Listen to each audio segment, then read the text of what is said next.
I am Joey DiBenedetto. I'm the sales manager for Real Estate Experts. We were just named the number one mega team in Silicon Valley for 2024, number two in the state of California, and number nine in the US. And I'm here with one of our literally the hottest rising star you could possibly ask to be sitting next to. His name is Sam Hernandez. He's been with Real Estate Experts for about a year, and he just had a stupidly good first quarter with us. Let me give you the numbers, and then we'll dive into why this is important that you hear from this guy specifically.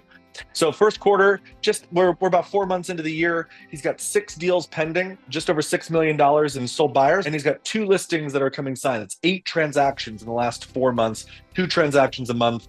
I promise you, everybody will be happy if they just did what he did and closed 2 transactions a month. So, Sam, I really appreciate you spending some time with me today. I think the information that you're going to share with these people will shed some light on what's required in today's market to get where you say you want to go. So before we go into what you're doing, tell me a little bit about yourself. What's your story? What's your background? How did you get into real estate? And where are we today? Yeah, thanks for the intro, Joey. So 6 years ago, had the thought of getting into real estate. Prior to that, I was running a business with my dad in the automotive industry. That was kind of a route that he wanted me to take. And so very client-based, relationship-based. I connected with a realtor in Modesto, where I was living when I first started off. And I saw what he was doing. He was 2 years into the business, pretty successful, connected with a great brokerage. And so he kind of took me under his wing when I first got my license 6 years ago. I was there at that company, I would say 3 years in total. First 2 years were a little rocky. I maybe popped 1 or 2 sales. First sale was like a mobile home and I had an $800 check. Nice. And so, yeah, it was 2 years, not a lot going on, hustling, doing the open houses, doing the door knocking, just on the groundwork. So after that, 2.5 years in, I think, I ended up going to work construction with my cousin, who's a general contractor in the Bay Area. And for, I think, maybe a 4 to 6 month spurt after my uncle passed away, he had run that company for 20 plus years. And so my cousin, being fairly young, had to take that on, going through everything. And so I went there and kind of helped him during that time, did some construction work and also thinking about diving into the Bay Area at that time, seeing the price points and the possibilities there. Shortly after some grueling days doing construction, I realized I have my license and the potential to continue doing what I need to do. And as much as I wanted to help out, I knew I needed to step away and do my thing. So ended up connecting back with my mentor that had taken me under his wing. And at the time, he had switched over to a new brokerage, a more tech-based platform, really dialed in on the CRM side of things, which I had not been introduced to prior, which I believe was, part of the reason that the success was not coming, even though the effort was there. And so that brokerage was based out of Tracy, California. So I was inching my way a little closer to the Bay Area out of the Central Valley, a slightly higher price point. I saw potential there. A lot of people moving in from obviously Silicon Valley down to, the Tracy area, given it's a softer price point. So I think that was around year 3. That company was with Side Incorporated, which is how I connected with Brett eventually, being at the side events, connected with the real tech side of things, the innovative side. And I think, around year 4, I, ran into Brett 2 or 3 times at that point. And I was already thinking like, hey, this guy is like crazy. He's got like such an amazing approach to business. And I resonated with what he was explaining to me. And this was at a very early time when he was barely starting to really be public about like these trainings and speaking about mindset and his whole, approach to elevating your energy, being the same person you are in and outside of business. And when he was telling me about that at one of the side events in San Francisco, I really connected with that. And after that, I wanted to be, at least in connection with him for coaching. And then my broker at the time decided to step away from Side Incorporated, which I had to make a decision what I wanted to do. I didn't want to make too much disruption to my business. And I really liked the Side platform. And like I said, I was already wanting to learn from Brett. I respected that he had built a company. I respected that he was a very good delegator and that he could, he says his thing all the time, right? Set the intention and release it. And so like I saw him put that into practice, whereas other brokers, set the intention and then hold it and just Yeah. try to like obsess over everything, right? And that only gets you so far. And at some point, you want to have more, then you have to, get great people and trust them at the end of the day. So Yeah. I saw, I wanted to connect into that company. Yeah, I reached out to a few side partners, but I was really leaning towards real estate experts. And like I said, I was in the Central Valley more and Yeah. making my way out to the East Bay. So I ended up in Concord, actually, shortly after I had a, first listing in the East Bay. I actually met my girlfriend there, which, we'll get into that a little bit. One of the goals of mine is in that realm, things I have planned for this year to propose. Joey and I had talked about that quite a bit, and that's one of my big whys this year. And so I think plugging into the right environment, at the beginning of this year, I moved to be closer to the office where I had family. Wait, let's pause for 1 second, because I think I don't want to brush over this, because I think it's really valuable for people to hear, which is that you started in a market where the average price point was $500,000, like in California, right? Of all places. You made a decision to move to a brokerage that offered you a little bit more opportunity at a higher price point, 700-800K. And then you got into a relationship. You were so committed to the relationship. You said, if I really want to get to my goal, I need to do the hard thing, which is move away from my relationship, the closeness of my relationship, and move down to the South Bay in Silicon Valley so that I can increase my price point, so that I can earn the right to have what it is I say that I want. Your level of commitment to making your goal happen is higher than probably more agents or people will ever have in their life. And you made the difficult decision to drive back and forth to connect, to make sure you maintain relationship with the person you care about most, and also build the business that you know is going to get you to the end goal of getting engaged and hopefully married, obviously. Yeah. And so I just want to acknowledge you for that, because I think that you're doing it. Like, you didn't just hope for it, you actually pulled the trigger and you're doing it. Like, your average price point is well over $1 million.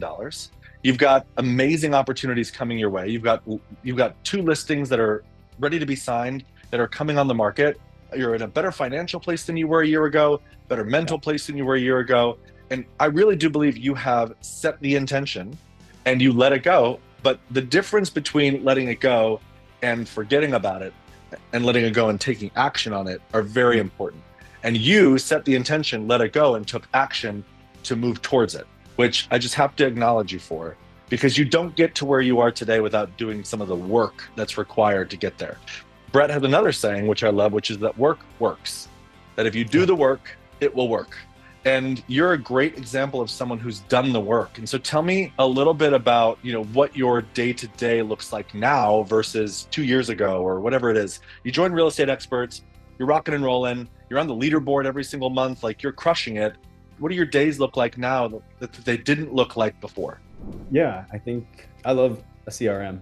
I was on a good one before and we're on a great one now. And I think I've learned to love it and just plug in to the system more. And like I said, I think learning to lean on other people and delegate and trust that those things will be taken care of. Like, we have an amazing staff, like incredible. Like, I've never seen anything like it. Yeah, just learning to like lean on them more. Yeah, taking advantage of all the tools that we have. I will say, yeah, a lot of my day revolves around like just being in the CRM. Obviously, the most active people in my pipeline. I have every week pretty active like influx of leads, just like open houses. Obviously, our lead generation platforms. So that keeps me pretty busy in terms of like my weekly flow. In the mornings, I'm pretty much on the CRM most of the time. If I do have any showings during the week, it's obviously in the evening, and then we have our, our sync ups for all our meetings on our different platforms. And then weekends are just basically open houses every single weekend, at least one, but ideally both days, Saturday and Sunday. And so that's honestly, these last 2-3 months, I've been consistent on open houses every single weekend. And I believe there's so much change right now in the market that it's like a new conversation every single weekend with these buyers and or sellers that come in. And so I think my approach has been really like taking everything in that Brett's been bringing to us in terms of really learning that. And even, the slide deck he made for Wednesday, next day, I was, presenting it to 2 listing appointments And so I guess just like really studying the information and then, being available to articulate it well. Let me recreate what you just said in the way that I see it and the Yeah. way that I hear it being communicated from my team, which is that if we want a lead to be followed up with religiously, we give it to Sam. If we want a lead to get closed, we give it to Sam, because Sam will do the work to actually get the lead to where it needs to go. The average agent in our industry is not willing or able to do the work that is necessary inside of the CRM that you love so much. So not only are you doing the work that's required, you're making the phone calls, you're doing the follow-ups, you're in the CRM, you're taking notes, like you're moving people through pipelines in a powerful way. Not only are you doing that, but then you're taking the tools that you're given, hold on, wait a second, taking the tools you're given and actually freaking using them. You're taking the trainings that you're in and you're actually applying them to the conversations you're having. You're taking the tools that you're getting from the team and actually using them in the conversations you're having. And that is the difference between a real estate agent and a real estate expert. I can't tell you how many conferences, educational seminars, master classes, workshops I've been to where you show up, you have a book like this, and you take a ton of notes. And then you know what you do with this book? Absolutely nothing. You do absolutely nothing with that book. You are the definition of someone who's copiously taking notes and then putting the most important pieces that you need into action. And I really do fundamentally believe that's one of the reasons why you're experiencing success at a higher level than the majority of agents ever do in a calendar year. But talk to me a little bit about your time in the CRM, because you said you love a good CRM. We use Follow Up Boss along with a bunch of other tools inside of Follow Up Boss to make it happen. What does your CRM look like on a daily basis? How are you interacting with it? I would like to say this before I get into that, just because I don't want to forget it, kind of along the lines of what you were just talking about. Having these conversations with these clients, feeling like you're adding a tremendous amount of value and educating them, whether they make the decision to sell, rent, or wait, whatever it may be, like at the end of that meeting, knowing that you gave them so much information that they're going to make the best decision, that feels so good. And, going to the CRM now, like who do I call, or should I be nervous making this call or whatever? It's like you're providing so much value. And when you start to believe, and I started to believe that I was providing amazing value, that's when, I could kind of let go of the outcome and just present it. Yeah, in terms of the CRM, how am I approaching it? Like, I have my own leads that come in. I have the leads from, the team.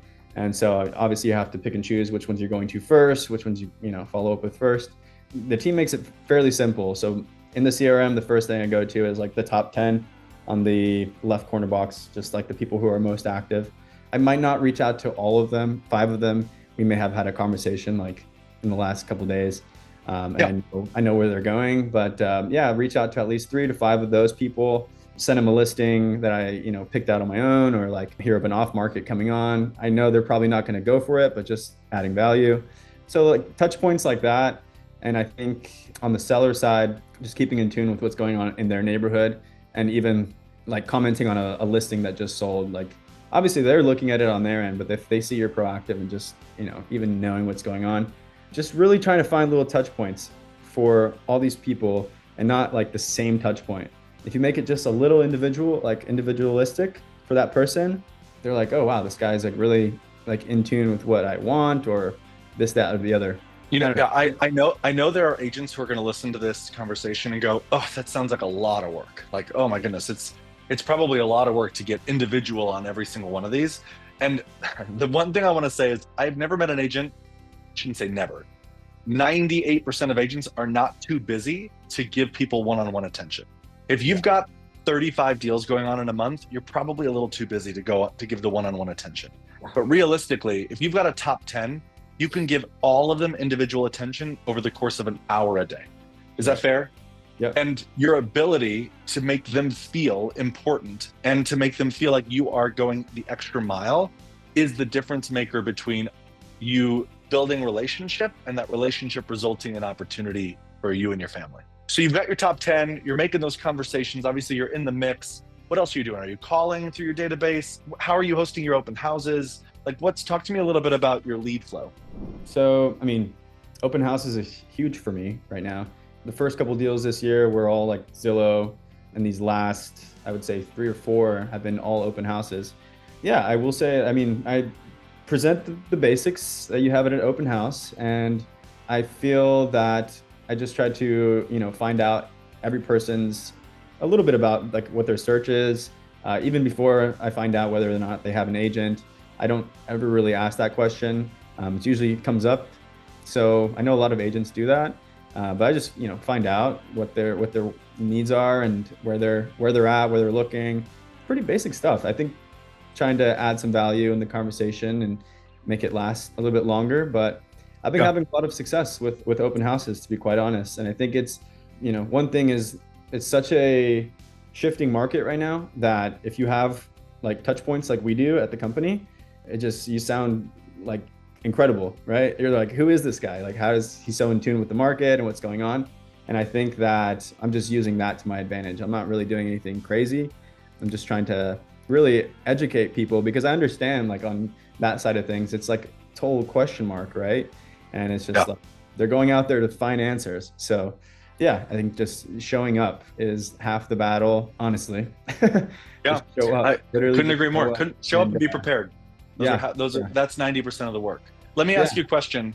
You've been in the business now 6 years. You've been able to have real estate produce income enough for you to survive and thrive. What's the biggest hurdle you've had to overcome over the last 6 years with regards to your real estate business? And how are you feeling about that hurdle today?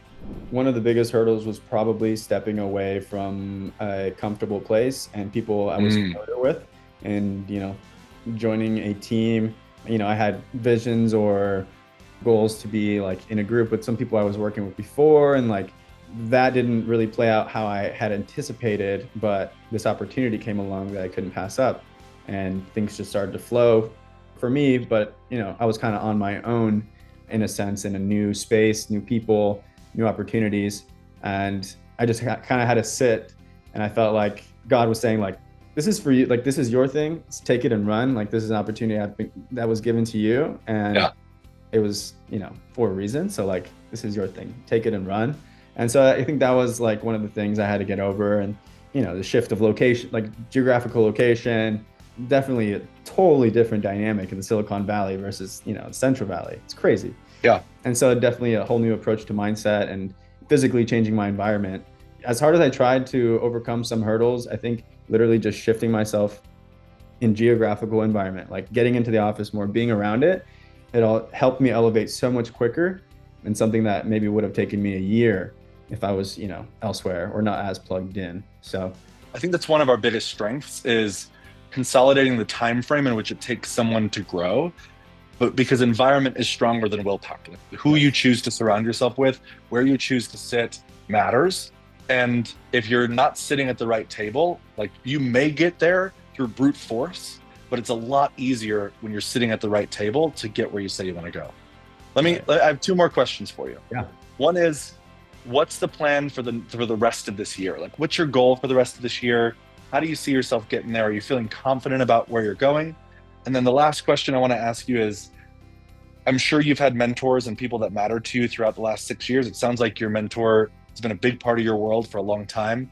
I'm sure you've gotten pieces of advice from people throughout the years. I'd love for you to share what the most valuable piece of advice you've ever heard that still sticks with you today that you'd like to share with everyone listening. So tell me a little bit about where this year's going to go for you, what your goals are, how you plan on getting there, and then tell me about some advice you got. So some goals for this year, obviously touched on one big one, is getting engaged this year. Woo! And breaking the $250,000 marker. So this year I'm on track to do that, I believe. You're saying $250,000? Yeah, $250,000. 10 million in sales? Is that what it is? Yeah, you're definitely on track. You're 60% of the way there. So, and it's 4 months in, so you're doing great. Okay, cool. And so that's one of them. Physically, I want to get to a certain weight, muscle mass. I have getting connected with a personal trainer right now to get that going. Nice. And then one of my big ones is to do one flip this year, either in partnership with Brett or another partner, but get one of those under my belt, my own project. That has definitely opened up tons of doors for me, just thinking about opportunities from an investment standpoint, even yesterday.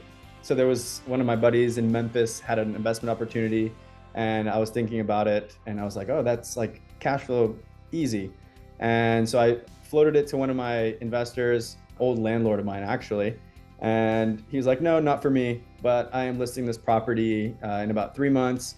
I'm like, oh, perfect. Good thing I called you. So like just opening up network expansion, connections. I think that avenue looking to delve more into. And that's a whole different world of connections, I think. And I've gotten to know a lot of really cool people, interesting people in that world as well. So yeah, opening up that world, and obviously, doing what I do with buyers and sellers, being a little bit more heavy on the listing side. I want to really dial in the listing side because I work primarily with buyers right now. But yeah, I think those are some of my goals for this year. And then your second pretty darn good. Yeah, the second one was some piece of advice that I've gotten. It's actually something that's on the wall in our office. I think Lin actually brought it up in one of our meetings recently, but it was when I first got into the office beginning of the year. I read it on the wall. It's in the coffee room, and it says, our biggest fear is not that we are inadequate, but that we're limitless, beyond measure, or something along these lines, that we're limitless, right? And so our fear is that we have this incredible potential, and it goes on to say, like, don't dim your light, or basically dim your light to, I guess, blend in or not feel like you're like, bright shining star. And so I guess that is like, when you really look down deep, it's like the fear of everything going exactly or even better than you had imagined. And the possibility of that is sometimes daunting. And can I handle all of that all at once? And it's coming quicker than maybe I had thought, right? And so, but then just like owning it, like I said before, kind of owning that, like, this is who I am, and people like to do business with me. And I'm just gonna what a crazy concept. That's crazy. Great. That's okay. What a crazy thing to live into. Dude, right. First of all, thank you for sharing that. As somebody who has coached literally hundreds and hundreds and hundreds of agents, I can tell you that you haven't even touched your potential. Like, your potential, you've got more potential in your little finger than most agents have in their whole fist. So I'm confident that if you continue on the path that you're on, you'll surprise yourself with what you're capable of achieving. And it is an absolute privilege to get to help you do it, to get to watch you do it, to get to support you along the way. If someone's watching this, if there's an agent who's out there that's sort of in your shoes, and they're watching this and they're thinking, man, like, I really want to connect with him. Do you mind if they reach out and ask you some questions, or maybe take you to coffee or lunch and pick your brain? Yeah, of course. Definitely. Okay, perfect. Yeah. So I'm going to put Sam's contact information at the end of this video. So if you want to dive in a little deeper, get to know Sam a little bit better, and understand sort of how he got to where he is now and how he's going to continue to get to where he wants to go, reach out to him today. Schedule time to chat with him about what's the story, what's going on. I promise you will leave better than you were when you got there. Sam, thank you so much. You're truly a real estate expert, and you're on freaking fire right now. So this is a perfect example of what these videos should be. You're humble, you're smart, you're hungry, and you're hustling. So it's an absolute privilege to get to watch you shine, dude. Appreciate it, man. And appreciate your help with everything. I wouldn't be here without, you and everybody else, but yeah, you've been. It's a privilege. It's an absolute privilege. One thing you mentioned from your trip to Salt Lake this year, it was a phrase that you brought back, and it stuck with me during our meeting. It was, everything good happens here. I think is that the phrase? Everything good happens here. Everything great happens here. Everything great happens here. Yeah. So, yeah. Yeah. It's true. Everything great's happening right here, right now. You just have to lean into it. Yep. There's the last piece of the puzzle that I'll say, which is, I think the piece of the puzzle that most people forget, is that you mentioned you did a lot of uncomfortable things for yourself this last year. You got really uncomfortable in your environment, in your goals. And I just want to honor the fact that discomfort is, that push of your comfort zone is the reason why you have found a new level of success for yourself, is because you're willing to push your comfort zone further than most people will. You're willing to fail faster, to learn faster, to move on to the next evolution of whatever it is. And you haven't failed yet, you're succeeding. So it's super exciting. So I can't wait. All right, man. I appreciate you so much. Thanks for sharing our time. And if you have any questions, or if you'd like to schedule some time with Sam, don't hesitate to reach out.